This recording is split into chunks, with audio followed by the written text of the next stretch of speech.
રાજકોટ જિલ્લાના ઉપલેટામાં માથાકૂટના પ્રશ્ને મોટી સંખ્યામાં લોકો થયા એકઠા।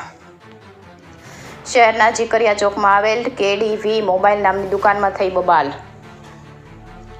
એક જ સમાજના બે જૂથ વચ્ચે ભારે ઉગ્ર બોલાચાલી થતાં થોડા સમય માટે અફરાતફરી મચી। દુકાનની બહાર 4 વ્હીલ પાર્કિંગ કરવાના મુદ્દે દુકાનદાર સમજાવવા જતાં થઈ ભારે બોલાચાલી। ભારે ઉગ્ર બોલાચાલીને પગલે મોટી સંખ્યામાં તમાશાને તેડું ન હોય તેવી રીતે લોકો થયા મોટી સંખ્યામાં એકઠા। કેમેરો જોઈને લોકોની સાથે માથાકૂટ કરનારા લોકો પણ વિખરાયા। આ ઘટનાને પગલે કોઈએ ઉપલેટા પોલીસને જાણ કરતા પોલીસ આવે ત્યાં સુધીમાં મામલો થયો હાલ પૂરતો શાંત। રિપોર્ટ જગમાલ સુવા, રાજકોટ જિલ્લા બ્યુરો, ઉપલેટા।